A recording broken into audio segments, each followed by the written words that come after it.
जय श्री राम। स्वागत है आपका अपने इस छोटे से परिवार में। आज हम आपको भगवान हनुमान और सूर्यदेव के बीच हुए उस संवाद की कथा सुनाने जा रहे हैं, जो न केवल ज्ञान बल्कि विनम्रता और गुरु शिष्य के रिश्ते की महत्वता को दर्शाती है। यह उस समय की बात है जब बाल हनुमान ने अपने तेज और शक्ति से हर किसी को चकित कर दिया था। उनकी शिक्षा आरंभ होने का समय आ चुका था और उनके पिता केसरी व माता अंजना को उनकी शिक्षा के लिए योग्य गुरु की तलाश थी। हनुमान जी कहते हैं कि माता, मुझे ऐसा गुरु चाहिए जो मुझे संपूर्ण ज्ञान दे सके। माता अंजना कहती है कि पुत्र, सूर्यदेव संपूर्ण सृष्टि के ज्ञान का भंडार हैं। उनसे बढ़कर और कोई गुरु नहीं हो सकता। हनुमान अपनी शक्ति से सीधे सूर्यदेव के पास पहुंचते हैं और उनके समक्ष शीश झुकाते हैं। हनुमान जी कहते हैं कि हे दिवाकर देव, मैं आपका शिष्य बनना चाहता हूं। कृपया मुझे अपने ज्ञान से शिक्षित करें। सूर्यदेव कहते हैं, वत्स, मैं निरंतर गति में रहता हूं। मेरे पास समय नहीं है कि मैं रुककर तुम्हें शिक्षा दूं।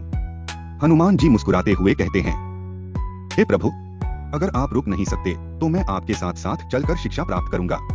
आपकी गति मेरी भक्ति को नहीं रोक सकती। हनुमान जी ने सूर्यदेव के साथ साथ उड़ते हुए वेद, शास्त्र, धर्म और जीवन के हर पहलू का ज्ञान प्राप्त किया। उनके समर्पण और भक्ति को देखकर सूर्यदेव प्रसन्न हो गए। सूर्यदेव कहते हैं, पुत्र हनुमान, तुम्हारी भक्ति और समर्पण से मैं अति प्रसन्न हूँ। गुरु दक्षिणा के रूप में क्या दोगे?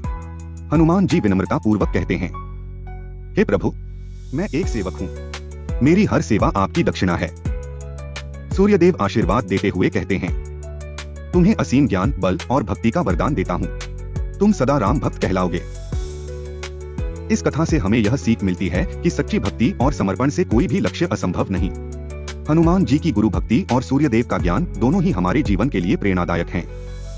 आपके छोटे से सहयोग इस परिवार को बढ़ाने में मदद मिलेगी, तो प्लीज चैनल को लाइक और सब्सक्राइब करना न भूलें। धन्यवाद।